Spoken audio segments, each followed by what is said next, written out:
Hey guys, Mike Malcolm with another episode of Workout 101 on WorkoutTrainer.com, right here at the gym. Jim Stepani, and my personal home base to shoot all these great videos and content for you guys. It's been a while since we've actually talked about the leg press, primarily because we just haven't had one. Most of the videos that we've been doing, some of the gyms that we've had, we just have not had a vertical leg press or a horizontal leg press here, or 45-degree angle leg press, excuse me. But the leg press obviously is one of the lower leg exercises that most people do, as opposed to squats and things like that, which you still should squat. You still need to incorporate all these different movements. But a lot of times when I see people doing leg press, they just load up the weight and they do things, a lot of things that they shouldn't, which can compromise the loads in both their hips, their back, and next thing you know, they're walking around funny. Sure, they can leg press about 1,000 pounds. They don't understand the dynamics of the movement and how to stay safe and actually put your body in the proper biomechanically advantage to press the weight to where you're getting the most benefit out of it to the muscle. So first, let's start here. Everything starts with just the setup.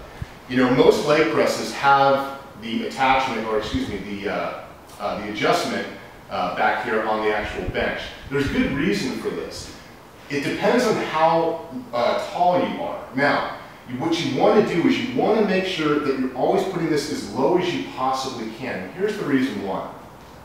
If you're in a crunch position, such as where I'm at right now, and I'm up here and I'm seated to where I have a real 90-degree angle into my hips here, it doesn't allow for the range of motion to be hit because I simply just don't have it. I'm crunched over here. There's not much range of motion I can get both in my knee or my hip because I'm already flexed. I'm flexed at the starting position.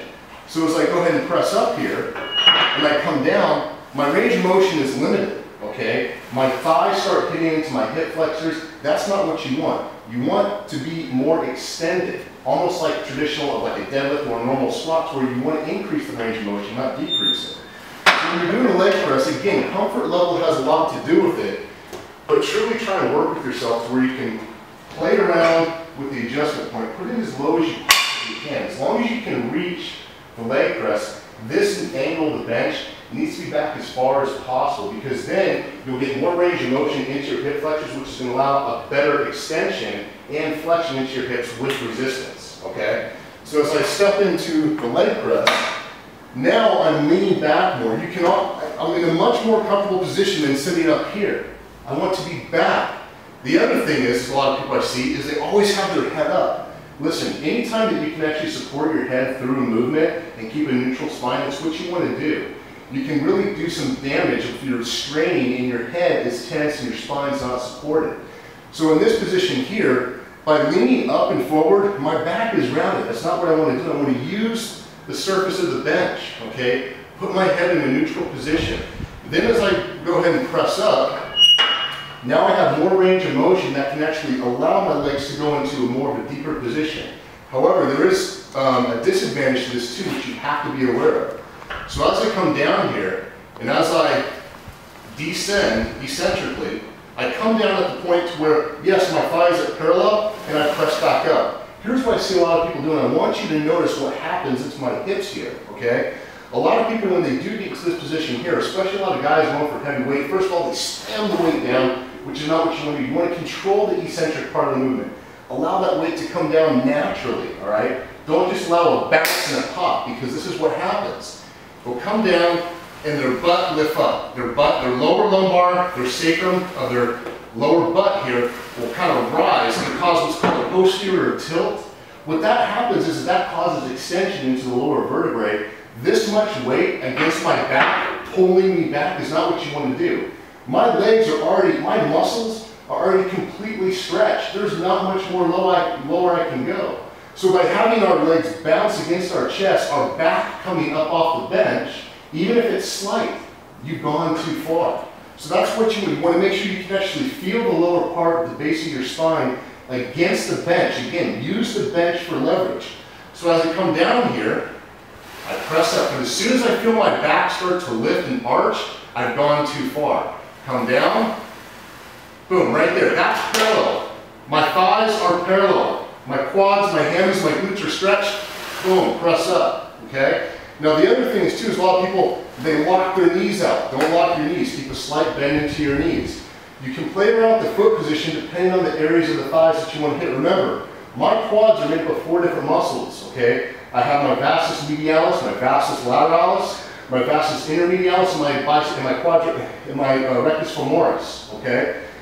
Those 4 muscles, yes, make up the quads, but the different foot positions, whether I'm going wide, whether I'm going narrow, whether I'm going toes in, whether I'm going toes out, that variation in your stance can place different loads onto those muscles. So for instance, if I want to hit more of my vastus medialis, I would want to go ahead and get my feet, toes pointed out slightly to where my knees flare out more, but the contact points that I want to maintain 80% of the load is onto my heel.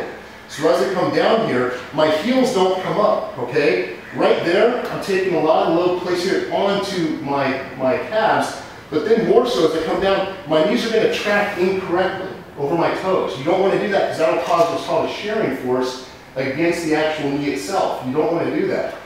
You want to place most of the load onto the heels. And as you come down with my toes out, you want to let your legs flare out naturally.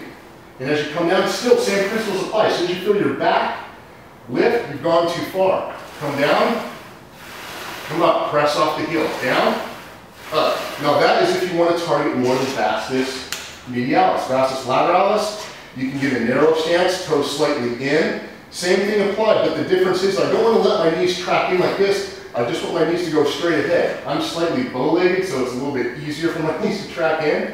What you want to do is come in, and you want to push on the inner part. Put a lot of the load from your toe to your heel on the inner part. You don't want to lift your foot, but you just can play around with the load because what that'll do is it'll tense and give tension and put the emphasis onto those specific muscles. So I'm going to come down here. My thighs are real close, and I'm pressing, and I can feel a lot of the tension. My toes are just slightly in. They're not all the way in like this. They're just slightly in. Again, for my biomechanics, I don't have to go in as much. You go down, press in. All right? A lot of different things with the leg press that you can do, guys, but it's important to understand that there's so much variation in just this one movement that you just don't want to jump on it, throw on a bunch of weight and do it. You want to do it correctly. You want to do it with good technique, good form, good principles in mind so that you understand what parts of the quads and the glutes that you're trying to hit as well as the hamstrings. If you guys have any questions about this exercise or anything else, you want a workout program that utilizes this movement, log on to workouttrainer.com. It's 100% free. There's hundreds of workout programs for every single exercise program, individual, whether you're a male, a female, what your goals are, what your lifestyle is. There's workout programs that are customized based on your specific goals. If you guys have any questions, make sure to ask them on the workouttrainer.com website by clicking above on the community section. You'll find a drop down, it says trainers, click on that little icon. Find myself, Mike McElwain. I do have a Q&A there. Ask me a question. Those questions go directly to my inbox, and I can get back to you, or you guys can just ask me on the Workout Trainer Facebook page. And until next time, guys, it's Mike McElwain.